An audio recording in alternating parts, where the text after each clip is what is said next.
Chères téléspectatrices, les spectateurs et internautes, vous suivez la 371e édition de votre émission hebdomadaire sur Radio Télé Guinée, OCPA Magazine. OCPA Magazine, c'est l'émission de l'ordre des comptables, professionnels agréés d'Haïti qui vous renseigne sur la comptabilité, l'audit, la fiscalité, la finance, les finances publiques, l'éthique, les nouvelles technologies de l'information et de la communication. L'émission qui passe chaque mardi à 10h PM sur Télé Guinée, reprise mercredi à 10h AM. Et pour les internautes, ils peuvent naviguer sur le www.rtghaiti.com. À cette 371e édition, nous avons retenu pour thème la Direction générale des impôts à l'heure des relations internationales.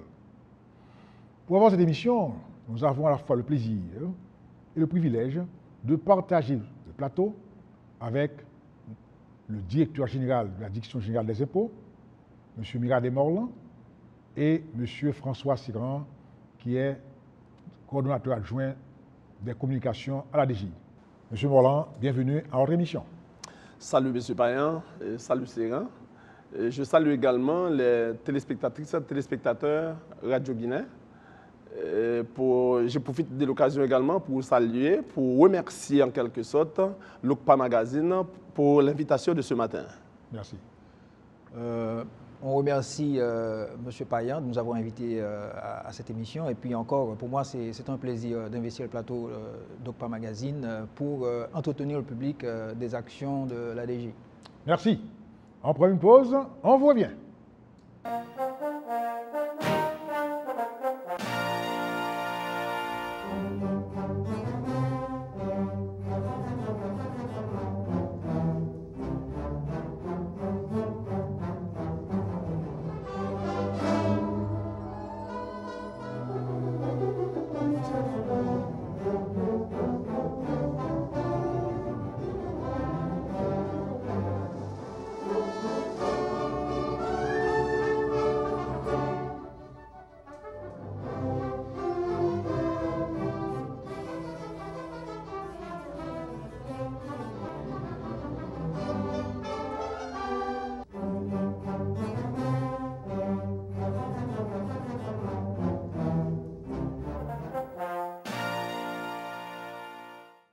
Chères téléspectatrices, téléspectateurs et internautes, comme d'habitude, nous vous renseignons sur les activités de l'ordre des comptables. L'ordre des comptables reçoit des inscriptions en son local au ministère de Ariel Boussan. Donc, ceux et celles qui voudraient intégrer la corporation, eh bien, ils peuvent passer de 8h à 4h PM pour s'inscrire à l'OCPA. L'OCPA organise également le jeudi mensuel, un espace qui est réservé aux professionnels, aux membres de l'ordre, aux chercheurs, aux entrepreneurs, aux étudiants. Donc, chaque mois, à Hôtel Montana, eh bien, l'OCPA reçoit des intervenants sur des thèmes d'importance pour la profession en général. À chaque émission aussi, nous apportons quelques éléments d'information. Donc, particulièrement, nous attirons l'attention de tous ceux qui font appel à des étrangers, eh bien, de faire le prélèvement prescrit par la loi, à savoir, lorsqu'on fait appel à une entreprise étrangère, eh bien, sur les rémunérations qui sont versées, il faut prélever 5%, et lorsqu'il s'agit de personnes physiques, le prélèvement est de 15%. Et la loi prévoit que ce prélèvement doit être reversé à la DGI le 15 du mois qui suit le paiement. L'émission du jour a pour thème la Direction générale des impôts à l'heure des relations internationales. Donc, la DGI n'est pas seulement l'institution, l'une des institutions chargées de collecter les impôts, droits et taxes pour l'État, à côté de la douane. Eh bien, elle a aussi une dimension internationale. Et c'est à ce titre-là que nous avons le plaisir de recevoir le directeur général de la DGI, M. Mirade Morlan, et M. François Siran, qui est coordonnateur adjoint de la cellule communication de la DGI. Donc, comment la DGI fonctionne au regard, je dirais, des relations, des projets d'assistance qui permettent à la DGI d'améliorer la qualité de ce service? Comment ça fonctionne présentement? Justement, Ce matin, nous sommes ici pour parler de la DGI et pour parler d'un grand événement que nous allons organiser du 30 avril au 3 mai. Et c'est un événement, je peux dire, extraordinaire pour nous, parce que c'est pour la première fois que nous allons réaliser un colloque du CREDAF. Comme vous le savez, CREDAF, c'est Centre de rencontre et d'études des dirigeants des administrations fiscales qui regroupe les pays francophones de l'Afrique, le Canada, la France, la Belgique. Donc Haïti est membre de cette organisation. Nous avons déjà réalisé le groupe de travail et également le séminaire. Le séminaire, on a réalisé le séminaire, c'était en avril 2013. Et en avril 2016, on a réalisé également à l'Hôtel Royal Oasis le groupe de travail. Donc actuellement, une fois réalisé, parce que CREDAF organise 3 grands événements chaque année. C'est le colloque, le groupe de travail et des séminaires. Une fois réalisé ces 2 premiers événements-là, à savoir le groupe de travail et le séminaire, on est tout à fait éligible pour réaliser le colloque. Et bien, c'est dans ce cadre-là, nous allons réaliser cet événement-là qui va en quelque sorte réunir environ 30 pays de l'Afrique et également du Canada, des États-Unis d'Amérique bien sûr, à travers l'OTIE, et la Belgique et également la France. Donc Haïti sera le siège d'un colloque sous le label CREDAF. Oui. Donc ça veut dire que Haïti a été choisi parce que Haïti a postulé. Ça veut dire qu'il y a 3 événements que le CREDAF organise, le groupe de travail, le séminaire et le colloque. Le colloque est le summum, tout à fait, le summum, l'événement le plus important. Combien de participants, de délégués vous attendez à ce grand événement? Donc, on prévoit à peu près d'avoir une centaine de délégués. Donc, ils viennent d'à peu près 30 pays, des 30 pays membres. Et je renchéris à ce que disait le directeur général. On a aussi le Liban, qui fait partie du CREDAF, et aussi le Cambodge. Donc, et aussi, on aura la participation de certaines organisations internationales, multilatérales, de différents hémisphères. Donc, c'est fort possible qu'on ait des représentants de l'UMOA, c'est une organisation économique africaine, et du PNUD, pour ce qui concerne l'Afrique, basé à Dakar, et le CIAT, comme disait le directeur général, le Centre interaméricain d'administration fiscale.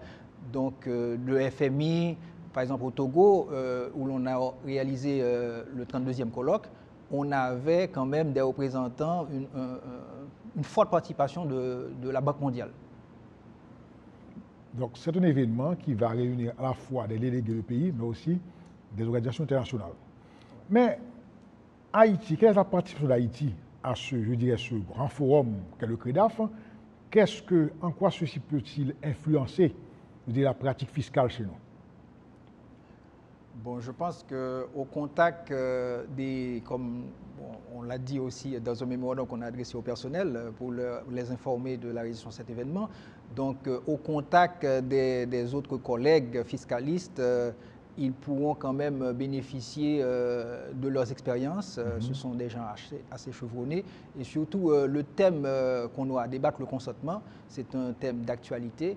Donc, ils auront quand même à disons, tirer beaucoup de profit de ce qui aura été dit à l'occasion et de tenter de les appliquer dans la réalité. Très bien. Donc le thème de ce colloque sera le consentement à l'impôt. Le consentement à l'impôt. Et la redevabilité. Et la redevabilité. Redevabilité. Alors, comment c'est organisé? Est-ce qu'il y aura des intervenants à la fois étrangers, haïtiens? Comment ça va se passer? Bon, je laisse le soin au DG d'en parler. Oui, alors justement, il y aura des intervenants haïtiens et intervenants étrangers. Parce que c'est comme ça, et le CREDAF s'arrange quand il va organiser soit un colloque ou un séminaire ou un groupe de travail. Donc, ils s'arrangent eux-mêmes, d'accord, pour planifier les intervenants. Les intervenants, et c'est parce que nous avons également des ressources capables en Haïti qui peuvent en quelque sorte faire des présentations. Et c'est la raison pour laquelle on a choisi des cadres haïtiens également pour intervenir pendant cet événement. Et je dois vous dire également, et ce n'est pas seulement ces pays-là, je dois vous dire, l'OCDE, d'accord, doit prendre part également à ce colloque. Et c'est grâce au CREDAF, nous sommes actuellement arrivés à être membres à part entière de l'OCDE. Aujourd'hui, je peux vous dire, Haïti et la DGI d'Haïti existe depuis 1924. Et le 6 juin prochain, la DGI va fêter, d'accord, ses 94 années d'existence. Donc la DGI n'a jamais signé aucune convention fiscale à aucun pays, comme vous le savez. Donc maintenant, la DGI fait partie de l'OCDE. Alors je dois définir l'OCDE pour les téléspectateurs. L'OCDE, c'est l'Organisation des coopérations et de développement économique. Donc maintenant, Haïti est membre de l'OCDE, et bien, puisqu'on est membre de l'OCDE, nous sommes tout à fait réunis les conditions nécessaires pour signer la convention fiscale avec beaucoup de pays de la région et même la République dominicaine. Donc, c'est grâce au CREDAF. Nous sommes membres de l'OCDE. Haïti, la DGI a bénéficié beaucoup d'avantages de l'OCDE à travers la Banque mondiale, à travers l'expertise France, à travers la DGFIP également. Donc maintenant, actuellement, nous avons plus d'une vingtaine de cadres de la DGI qui sont en Europe, qui sont dans beaucoup de pays de l'Europe, non seulement en Afrique, non seulement en France, également dans d'autres pays de l'Europe, qui sont en train de bénéficier des formations de courte durée et formations de longue durée. Et nous avons des cadres, nous avons des directeurs également. Nous avons des directeurs également au niveau le directeur des ressources humaines, le directeur de l'unité de contrôle, le directeur des opérations, également d'autres cadres au niveau de la direction de la vérification. Nous avons des cadres qui ont bénéficié déjà des formations sur la TVA, des formations sur l'impôt sur le revenu, sur la formation, beaucoup de formations. Et si je vous dis qu'actuellement, nous avons plus d'une vingtaine de cadres qui sont un petit peu partout en Europe, c'est grâce au CREDAF.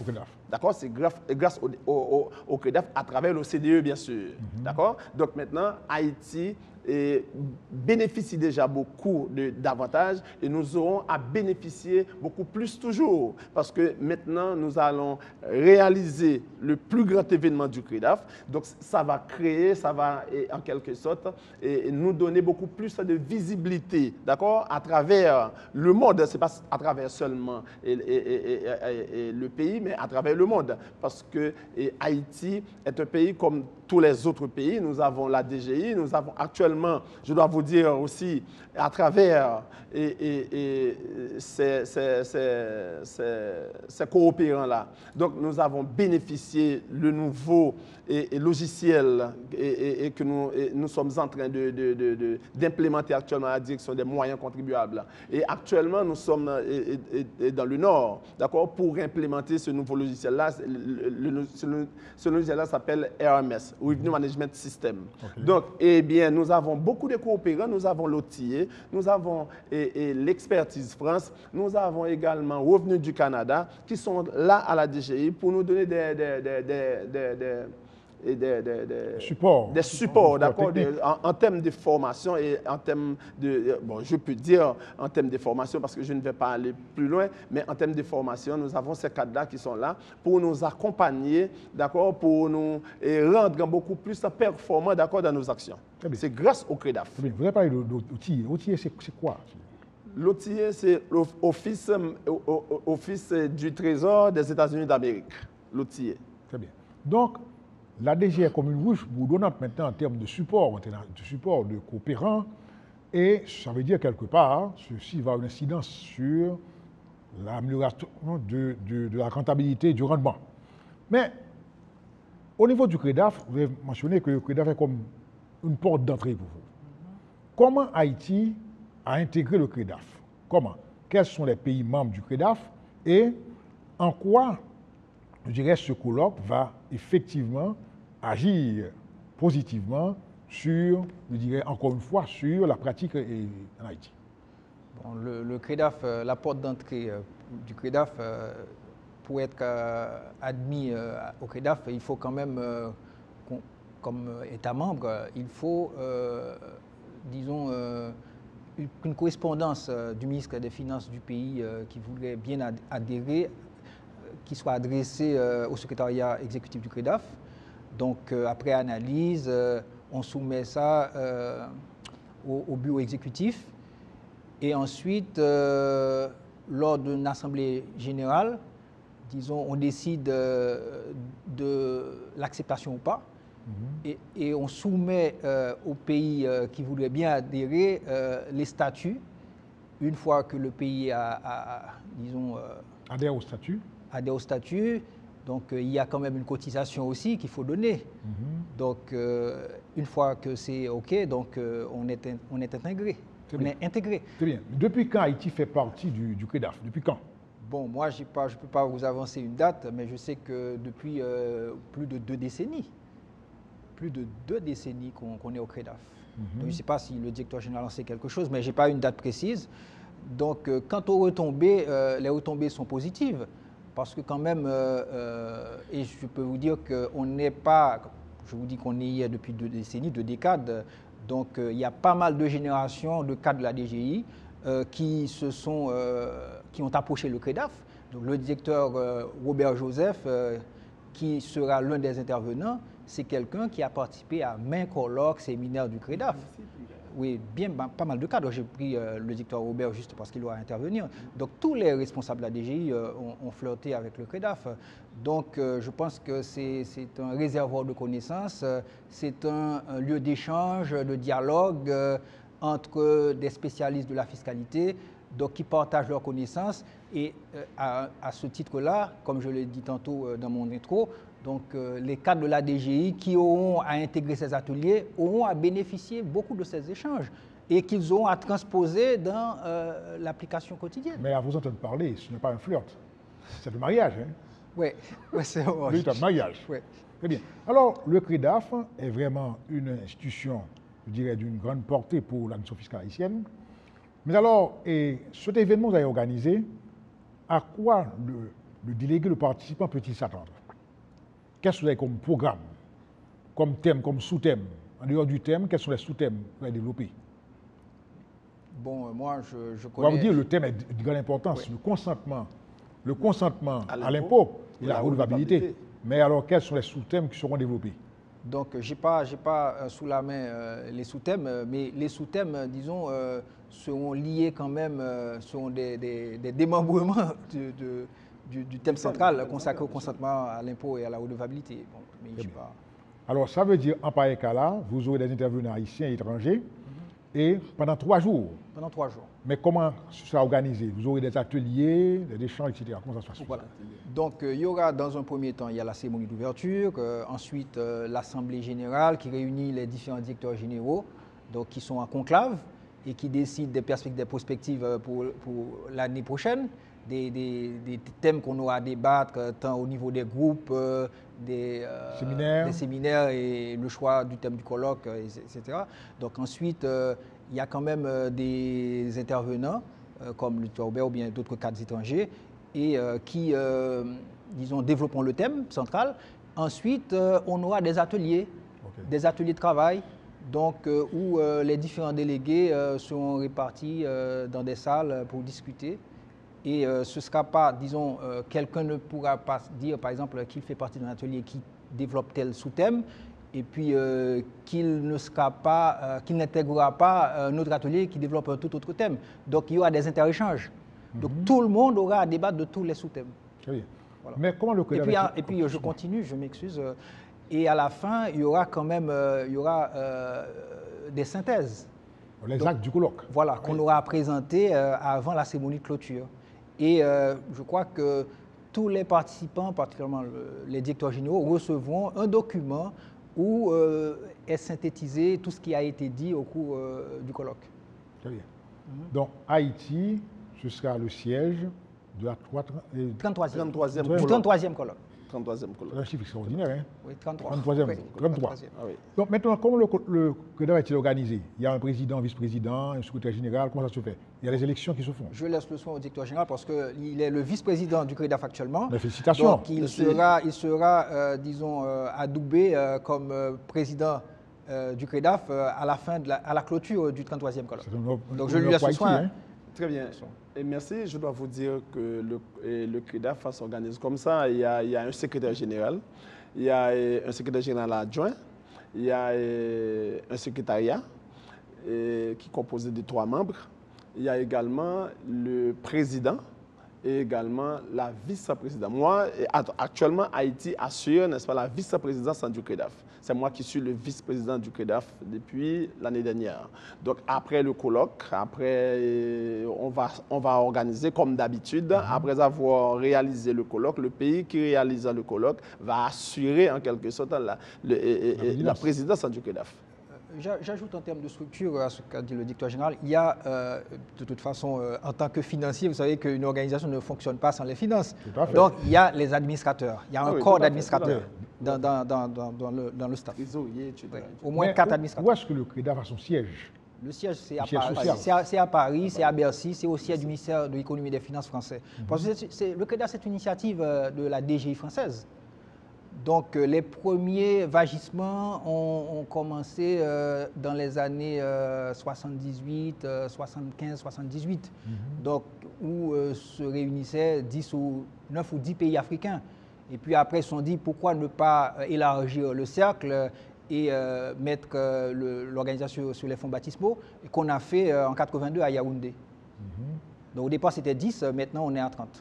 À 30 pays. Voilà, ouais. Et on est en train de discuter également maintenant pour intégrer d'autres pays encore parce que le CREDAF a une tendance, semblerait-il, ils ne veulent pas rester seulement dans les pays francophones seulement, donc ils veulent en quelque sorte entrer en pourparlers avec les autres pays, d'accord, et pour essayer de voir dans quelle mesure on peut avoir un CREDAF beaucoup plus large. Très bien. Mais je dois vous dire que dans la foulée de la mondialisation, il y a l'idée qui est véhiculée de tout globaliser, d'avoir une seule institution qui s'occupe des administrations fiscales. C'est-à-dire, on parlerait même d'une fusion SIAT, CREDAF, etc. Ouais. Alors, aussi. Voilà, ouais. Alors, ce sont diverses organisations qui vont pratiquement se fusionner. Oui, tout à fait. Très bien. Alors, maintenant, le CREDAF, un président, un vice-président, quel est le mandat pratiquement? Quelle est la durée du mandat? Un an. Et quelles sont les attributions du président ou bien du vice-président? Quelles sont ces attributions?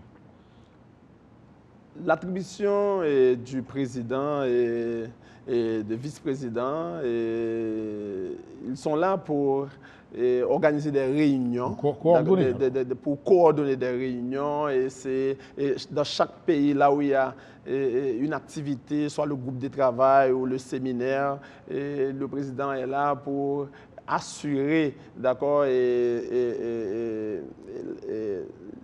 comment peut-je dire ça, les discussions qui ont été faites, qui ont été abordées durant ces activités-là. Eh bien, le président fait une synthèse de ce qui a été dit, et puis pour essayer de réfléchir autour avec les délégués, bien sûr, avec les directeurs généraux des impôts, donc pour essayer de voir dans quelle mesure on peut réfléchir sur les différents thèmes, réfléchir sur et avec ces directeurs-là pour voir comment on va organiser pour essayer d'avoir un CREDAF beaucoup plus accessible, d'accord, aux autres pays, parce qu'il y a beaucoup de pays qui veulent intégrer le CREDAF, étant donné que c'est une organisation qui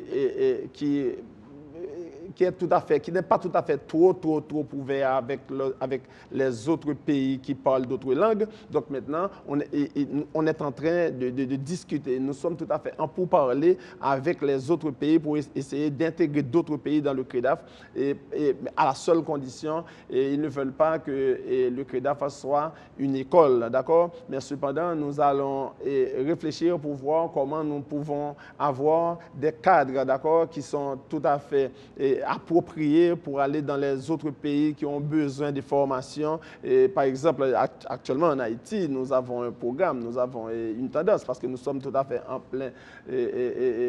pleine réforme. Nous voulons passer de la TCA à la TVA. Donc le CREDAF est là pour nous accompagner, pour nous donner de certaines assistances techniques, parce que au niveau du CREDAF, il y a des cadres, d'accord, qui sont tout à fait bien formés, il y a des experts. Ces experts-là, on va le mettre à la disposition d'autres pays qui ont besoin de la formation, bien que ce n'est pas une école, bien sûr. Nous n'allons pas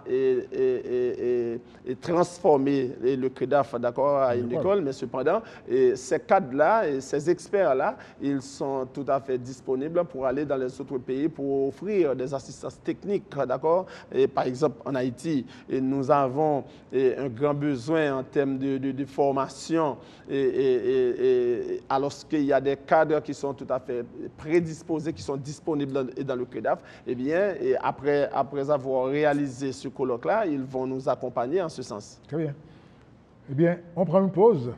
On vous revient.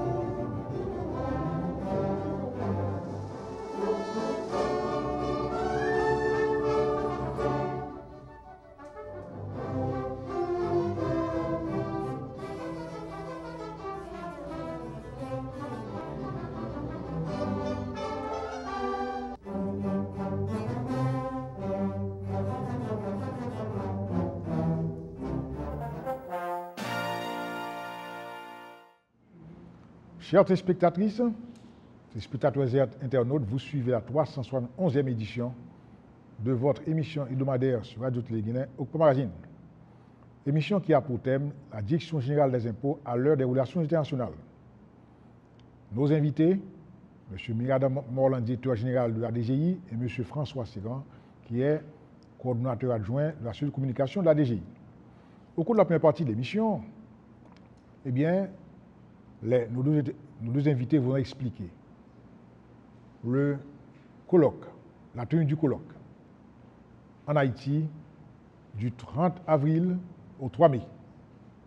Un colloque qui s'est organisé par le CREDAF, dont Haïti est le siège. Il s'agit du 33e colloque organisé par le CREDAF. Et Haïti est le siège de ce grand événement.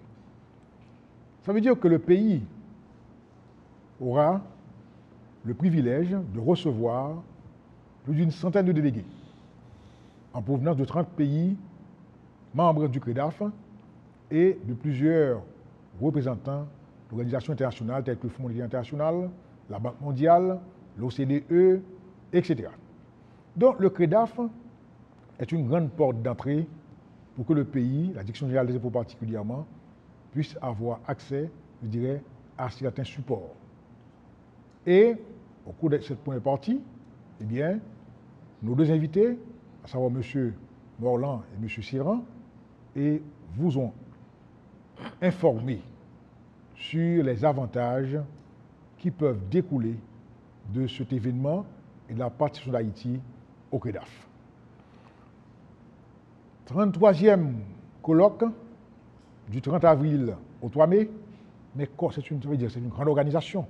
Comment la DGI est-elle aidée dans la mise en place, dans la planification de cet événement? Justement, la DGI, pour planifier cet événement, nous avons le ministère du Tourisme, le ministère de l'Intérieur et des collectivités territoriales.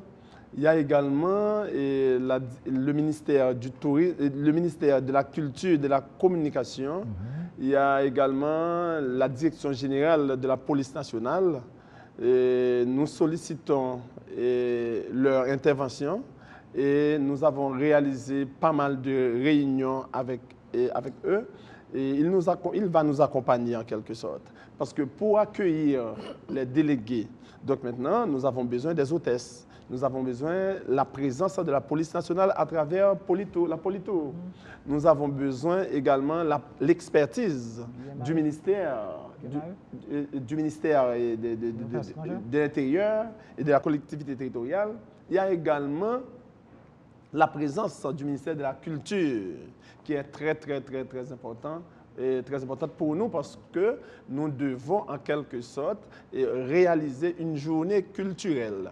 Pour réaliser cette journée-là, donc la présence du ministère de la Culture est très importante. Donc maintenant, je dois vous dire que nous sommes tout à fait fin prêts, d'accord, pour réaliser cet événement. Et je dois vous dire également, c'est un privilège pour Haïti, d'accord, pour la première fois, d'organiser un événement comme ça, qui est le colloque, d'accord, du CREDAF. Parce que, je dois vous dire, on a déjà fait preuve de nous déjà, parce qu'on a réalisé le séminaire en l'an 2013, ça c'est bien passé. Il y a également le groupe de travail, on a réalisé en avril 2016. C'était vraiment un événement extraordinaire, ça s'est basé sur, et je crois que le thème c'était... Le groupe de travail? Non, le séminaire. La fraude fiscale internationale. Non, ce n'est pas fraude fiscale internationale, c'est le groupe de travail. Le groupe de travail, c'est le guide méthodologique sur la fiscalité des industries extractives. Des industries extractives. Ouais. Parce que nous avons beaucoup de mines souterraines, d'accord, qui sont exploitées de manière abusive en Haïti. Et maintenant, à travers ces événements-là, et à travers ce groupe de travail-là, on arrive à découvrir beaucoup de choses de ces trucs-là, parce que ça va nous permettre en quelque sorte de comprendre que nous avons des ressources souterraines qu'on doit fiscaliser. Eh bien, ça nous a permis de réfléchir autour de ces choses-là. Eh bien, on va en quelque sorte créer, on va en quelque sorte approfondir la fiscalité dans ces domaines-là. C'est quelque chose qui nous apporte déjà beaucoup de choses qu'on n'avait pas prévues avant. Donc maintenant, si on a déjà réalisé ces deux événements-là, eh bien actuellement nous allons réaliser le colloque, eh bien je dois vous dire qu'Haïti, ou la DGI haïtienne, est tout à fait placée dans un contexte maintenant tout à fait visible. C'est visible pour la DGI, c'est visible également, c'est une visibilité pour le pays également. Parce que nous allons accueillir ces délégués-là, nous allons accueillir ces pays-là, d'accord, qui vont arriver en Haïti et qui vont en quelque sorte passer environ 4 ou 5 jours dans le pays pour découvrir Haïti, parce que les Africains considèrent Haïti comme étant un pays de l'Afrique égaré, d'accord, dans l'Amérique. Donc maintenant, c'est une visibilité vraiment tout à fait particulière pour nous.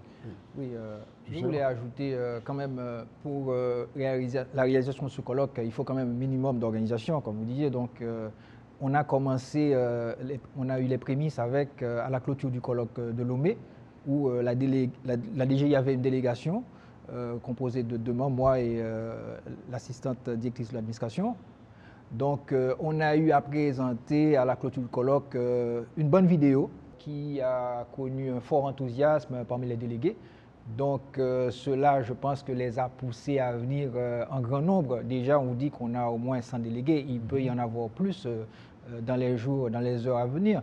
Donc, ça, c'est un premier pas dans le processus. Donc, dès octobre 2017, on a monté une commission interne, donc composée de membres, de cadres de différents horizons de la DGI avec plusieurs sensibilités.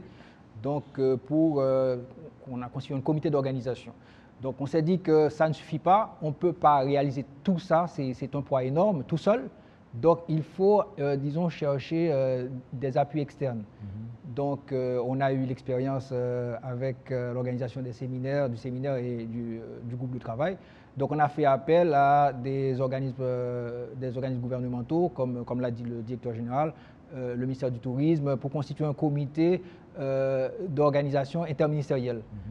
Donc, je pense que ça a été une bonne décision et je pense qu'on a tiré beaucoup des interactions qu'on a eues avec les autres entités qui nous ont retrouvés au sein du comité d'organisation. Donc, c'est bien. Haïti a fait la promotion, après, de façon à attirer, je dirais, l'attention des délégués. Mais, on n'est pas parlé du lieu où ce colloque se tient. Est-ce un secret? Non, ce n'est pas un secret, c'est pas un secret.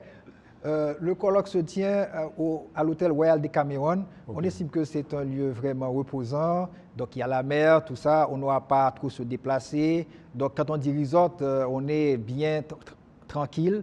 Donc, on pense que ça a été un bon choix. Et le CREDAF aussi, c'est pas, disons, il n'y a pas que la DG a décidé de ce choix. Donc, il y a eu les membres du comité exécutif, du secrétaire exécutif du CREDAF qui ont fait la visite en Haïti et qui ont adhéré à ce choix. Donc, tout à l'heure, j'en profite pour parler de ce que vous avancez tout à l'heure. Vous disiez que qu'est-ce que les pays membres, en quoi les pays membres bénéficient de l'action du CREDAF. Par exemple, on a, comme le disait le tuteur général, 3 champs d'activité, 3 champs d'action. On a le colloque, qui est le summum. On a les séminaires, 2 ou 3 séminaires et les groupes de travail. Moi, je pense que le groupe de travail, les groupes de travail, l'adoption des groupes de travail, disons, on en tire beaucoup. Par exemple, on a eu le groupe de travail sur le guide méthodologique sur la fiscalité des industries extractives. On a eu dans d'autres pays africains, si on veut faire une petite énumération, la préparation d'un guide méthodologique d'aide au remboursement des crédits de TVA, la charte du contribuable, etc. Ce n'est pas contraignant, mais on vous donne le produit. Si vous voulez y adhérer, OK. Mais il y a un suivi. On a des formations de formateurs qui sont là, qui sont mises en place pour aider les pays à appliquer, à mettre en musique les guides qu'on aura préparés. Donc, en termes clairs, le CREDAF permet aux membres d'avoir accès à un ensemble d'informations, de connaissances que l'on peut mettre en pratique de façon à pouvoir tirer avantage de l'expérience des autres. Oui. Tout à fait. Ce grand organisme que le CREDAF, et Haïti va avoir la présidence du CREDAF, c'est un honneur pour le pays. Félicitations, M. Morland. Maintenant, après ce colloque, les actes du colloque, est-ce que les actes du colloque seront rendus publics? Est-ce que le public aura accès à ces informations-là? Le public? Le grand public. Bon, le grand public, j'en doute fort, mais c'est, contrairement à ce qu'on peut bien penser, on organise le colloque, mais c'est comme, je ne peux pas dire c'est un truc de formation, mais c'est très fermé. C'est très fermé, c'est-à-dire qu'il ne faut pas que les gens se leurrent, croient que tout le monde pourra y être. Non, c'est un truc entre fiscalistes. Et encore, il faut que la presse soit là, mais c'est très limité. C'est à la cérémonie d'ouverture, à la cérémonie de clôture. Donc, c'est très fermé, c'est entre fiscalistes. Mais est-ce que le public, encore une fois, saura ce qui a été discuté, quelles sont les conclusions issues des discussions? Non. Je ne crois pas parce que le principe même du CREDAF, c'est pas de mettre les trucs vraiment à la disposition du public. Hein. Okay. Donc maintenant, pour que le public soit au courant, il faudrait la présence de la presse pendant les discussions. Donc la presse ne sera pas là pendant les discussions. La presse sera là, c'est à l'ouverture et à la clôture. Donc maintenant, les discussions qui se font à l'intérieur du colloque, ça reste, n'est-ce pas, entre les fiscalistes. Hein. On ne va pas mettre ça à la disposition du public, on ne va pas publier ce qui a été discuté vraiment dans les journaux. Hein. Mais je dois dire que le CREDAF, c'est moderne. Donc ils ont un site, c'est www.credaf.org, où l'on trouve pas mal de travaux qui ont été effectués. Au contraire, lors de l'Assemblée générale de Lomé, où je représente le directeur général qui n'était pas présent, donc ils se sont dit qu'ils doivent quand même approfondir, disons, agrémenter davantage le site. Parce que pour que les gens aient une certaine attraction, plus d'intérêt à y aller. Tout à fait. Donc ils publient beaucoup de choses sur le site. Donc vous voulez reprendre l'adresse parce que quelque part... L'adresse c'est www.credaf.org. .org. Voilà. Credaf.org. Donc, sur ce site-là, on peut avoir accès aux différentes informations, Voilà. Tout à fait. etc. Voilà. Maintenant, la Direction générale des impôts, vous avez dit, bénéficie de plusieurs supports, plusieurs appuis d'organismes internationaux. Comment ça se passe concrètement? Vous avez parlé de RMS tout à l'heure, mais qu'est-ce qu'il y a d'autre en dehors de la formation pour la DGI? Vous avez parlé d'outillés, mais qu'est-ce qu'il y a? Lui doit savoir aussi ce qui se passe. Et on a bénéficié non seulement assistance technique et assistance financière aussi, je peux le dire, parce que si le Canada, par exemple, à travers Revenu du Canada, nous a fait don de ce nouveau système-là, c'est quelque chose qui coûte environ 18 millions de dollars comme ça, canadiens. D'accord? Donc, il nous a fait don de ce nouveau système que nous sommes en train d'implémenter maintenant. Et ce n'est pas quelque chose de facile. On ne peut pas prétendre qu'on peut passer aujourd'hui de la Tax Solutions ou également de SGI, d'accord, à RMS. Donc, ça doit être un processus. Donc, maintenant, on a commencé. Au fur et à mesure, on va y arriver. Donc, maintenant, je vous dis que assistance financière, parce qu'ils ont mis de l'argent à notre disposition, parce que s'ils ont acheté ce système-là pour mettre à la disposition de la DGI, donc quand même, ils ont mis du sous à notre disposition. Il y a également, à travers USAID, nous avons bénéficié beaucoup de matériel aussi. Beaucoup de matériel informatique. Maintenant, il ne faut pas oublier, la DGI, nous allons passer de la DGI d'antan à DGI 2.0 d'ici 2020. Et nous savons très bien, et je dis ça 1 000 fois, d'ici 2020, nous aurons à informatiser la DGI à travers la République. Quels que soient les ALI, les agences locales des impôts, les centres des impôts, les directions départementales. Donc, toutes ces directions-là seront informatisées totalement. Nous allons passer de services manuels à un service informatisé. Et ça nous permet d'être beaucoup plus efficaces, comme vous pouvez le remarquer maintenant. Nous avons plus d'une vingtaine de sites qui sont totalement informatisés. Et les infrastructures publiques que nous venons de construire, toutes ces infrastructures-là sont totalement informatisées. Et ces matériels informatiques-là, ce n'est pas seulement le Trésor public qui met de l'argent à notre disposition pour le acheter, pour doter ces bâtiments-là, pour doter ces centres-là des matériels informatiques. Donc maintenant, c'est à travers des coopérants, à travers des partenaires, nous sommes arrivés à doter ces centres-là de ces matériels. Donc, nous avons bénéficié beaucoup d'assistance technique aussi. Comme je viens de vous dire tantôt, nous avons l'outillé qui est tout à fait proactif à la DGI pour nous donner des formations. Nous avons également le revenu du Canada. Nous avons l'expertise France. Nous avons également FMI. D'accord? Donc, parce qu'actuellement, nous sommes en train de préparer le Code général des impôts. Donc, c'est à travers l'expertise France, à travers la Banque mondiale, c'est à travers ces coopérants-là qui ont mis à notre disposition ces experts-là, parce qu'ils ont des experts. Ils ont mis leurs experts à notre disposition pour nous accompagner. Donc, nous ne pouvons pas dire que nous ne sommes pas tout à fait bénéficiaires. La DG est bien gâtée. Hein? Ah, bien gâtée, bien sûr. Bon, bien sûr. Je veux ajouter, nous ne voulons pas passer pour des assistés. On a quand même des actions qu'on entreprend de nos propres chefs. Donc, on a par exemple un vaste programme de modernisation des infrastructures physiques qu'on a entrepris depuis 2010. Donc, je crois qu'il y a un directeur, un coordonnateur à la DGI, de regret de mémoire, M. Téléma, qui disait en 2009, il disait que 2010 sera l'année du bâti. Donc, sans le savoir. Donc, depuis, on a multiplié, disons, la construction des édifices assez potables, qui offrent un cadre vraiment agréable pour accueillir le public, etc.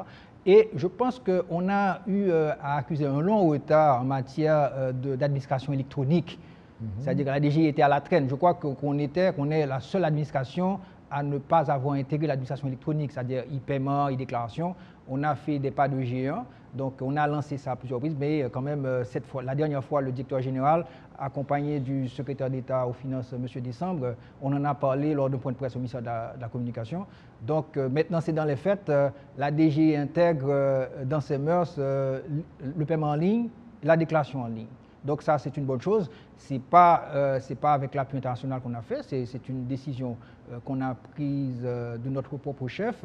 On a signé un protocole d'accord avec 4 banques de la place, Capital Bank, Sogebank, BNC, Unibank. Donc tous les contribuables qui auraient leur compte à ces banques pourront surfer, pourront déclarer payer leurs impôts en ligne. Ça, c'est une très bonne chose. C'est une bonne nouvelle. Donc, la Direction générale des impôts a l'heure des relations internationales. Mais de tous ces bailleurs-là, est-ce qu'il y a une coordination qui permet d'éviter le double emploi? Donc, je crois qu'à ce niveau, on en a parlé fort souvent. Et ce qu'on fait à la DGI, on les met ensemble. Parce qu'ils ont leurs représentants. Il y a le représentant d'Expertise France, il y a le représentant de l'OTIE, le représentant de l'Agence Revenu Canada.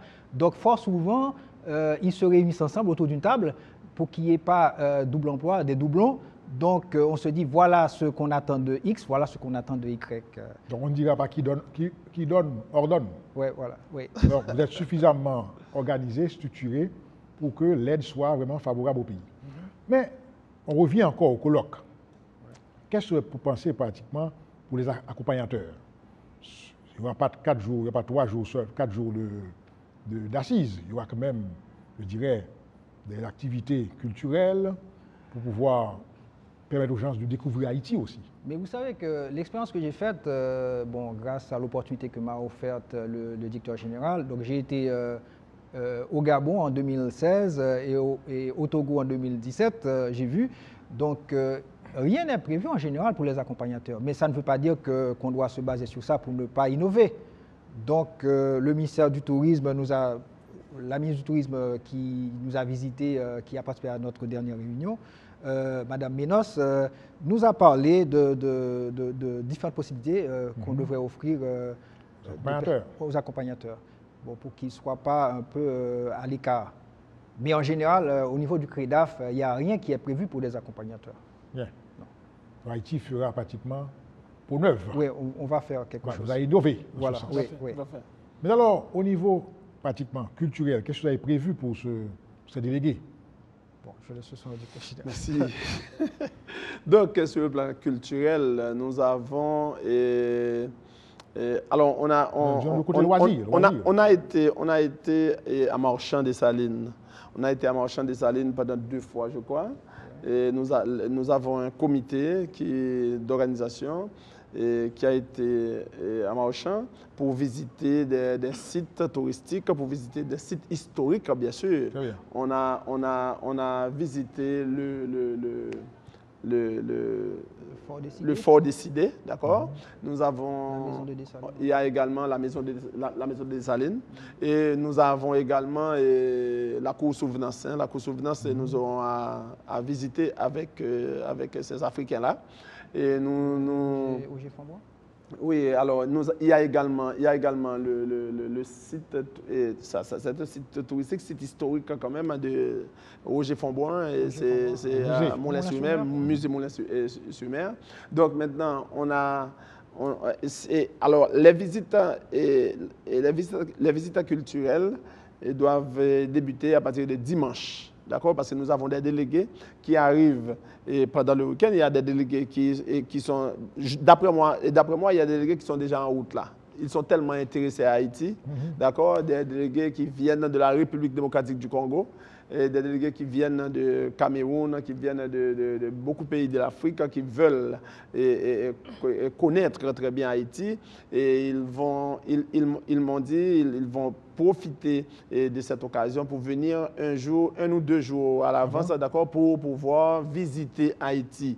Non seulement pour visiter les sites touristiques, mais il y a certains d'entre eux qui veulent aller vraiment visiter le palais Christophe, la citadelle. Donc maintenant, ça demande un petit peu de préparation pour aller à la citadelle. Et il faudrait disposer il faut prendre des précautions aussi parce que ce sont des étrangers. Quand ils viennent, ils veulent visiter beaucoup de choses, mais cependant, pour arriver à accéder à ces lieux-là, donc il faut prendre du temps. Donc maintenant, le temps est très court, mais nous allons nous arranger quand même pour visiter le maximum de choses importantes avec ces délégués-là. Les délégués qui arrivent, bien entendu, avant dimanche. Donc, en termes clairs, vous les prenez en charge dès l'aéroport. Tout à fait, tout à fait, tout à fait. Nous avons déjà formé un comité qui doit les accueillir à l'aéroport, au salon diplomatique, bien sûr, avec l'accompagnement de la police nationale à travers la Politour, d'accord, qui doit les accompagner jusqu'à l'hôtel. D'accord? De l'aéroport jusqu'à l'hôtel. Et puis il y a l'aide précieuse du corps des agents du protocole du ministère des Affaires étrangères qui les prendront en charge à l'aéroport et aussi sur le site du Décameron. Très bien. Voilà. Donc, nous sommes malheureusement arrivés au thème de l'émission. Émission qui a pour thème la Direction générale des impôts à l'heure des relations internationales. Et Haïti sera le siège du 33e colloque organisé sous le label du CREDAF du 30 avril au 2 mai. C'est un grand événement. Nous disons félicitations au directeur général de la DGI, à tout son personnel pour ce grand honneur qui donne la visibilité au pays, à tout un chacun. Donc ça veut dire du 30 avril au 2 mai, la DGI jouera le rôle d'ambassadeur d'Haïti. On ne peut que souhaiter bonne chance et bon succès à ce grand événement et que le pays soit l'heureux bénéficiaire de tout ça. Merci encore une fois et à vous. Nous disons à bientôt.